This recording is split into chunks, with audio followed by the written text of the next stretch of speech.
தமிழுக்கும் தமிழர்களுக்கும் வணக்கம். தொடர்ச்சியாக சீமான் இடத்துல சன் டிவியுடைய நெறியாளர்கள் கேட்கக்கூடிய கேள்வி ரொம்ப அவதூறாகவும் சீமான கோபமேத்தணும் அப்படின்ற போக்கிலே இருக்க காரணத்தினால சீமானவர்கள் ரொம்பவே கோபம் கொண்டு இனிமே இந்த சன் டிவியில இருந்து நெறியாளர்களோ கேமராமேனோ வராங்க அப்படின்னா அவங்க செய்தியாளர்கள் சந்திப்பே வர வேணாம் அப்படின்னும், அப்படி மீறியும் அவங்க வந்துட்டு இந்த மாதிரி அவதூறான கேள்விகளை கேட்டாங்கன்னா இனிமே நான் செய்தியாளர்கள் சந்திப்பு கொடுக்கறதையே முழுமையாக தவிர்த்துக்க போறேன் அப்படின்னு சீமானவர்கள் பார்த்தீங்கன்னா தன்னுடைய நிர்வாகிகள் மத்தியில் சொல்லியிருக்காரு. இந்த ஒரு விஷயம் தற்போது மிகவும் பரபரப்பாக பேசப்படுது அப்படின்னு சொல்லலாம்.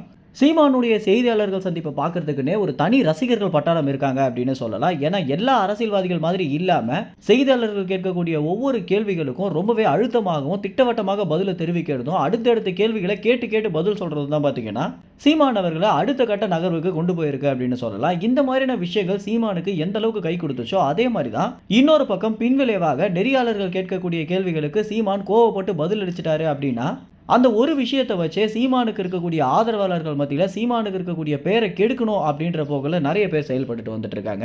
இதுல ரொம்ப முக்கியமான ஒரு ஊடகம் அப்படின்னா சன் டிவி அப்படின்னே சொல்லலாம். ஏன்னா சன் டிவில இருந்து நெறியாளர்களுக்கு கொடுக்கக்கூடிய கேள்விகள் எந்த மாதிரி இருக்கு அப்படின்னா சீமானை முழுமையாக கோவப்படுத்தி அவரு எந்த அரசியல்வாதிகளையாவது திட்டாரு அப்படின்னா அந்த ப்ரோமோவை யூடியூப்ல போட்டு அதிகப்படியாக சம்பாதிக்கணும் அப்படின்ற காரணத்தினாலேயே இந்த மாதிரியான விஷயங்களை தொடர்ச்சியாகவே சன் டிவி பண்ணிட்டு வந்துட்டு இருக்காங்க.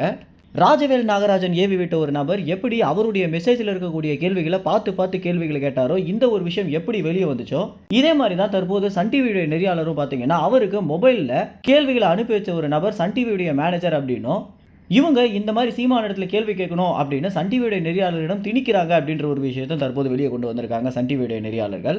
செய்தியாளர்கள் சந்திப்பில் கேள்வி கேட்கணும்னு வராம சீமானை கோவப்படுத்தணும் அப்படின்னு ஒரு தனி கும்பல் வரதை நம்மளால பார்க்க முடியுது. இந்த மாதிரி வரக்கூடிய கும்பலை குறித்து நீங்க என்ன நினைக்கிறீங்க அப்படின்ற உங்களுடைய கருத்துக்களை கமெண்ட்ஸ்ல தெரிவிங்க. நன்றி, வணக்கம்.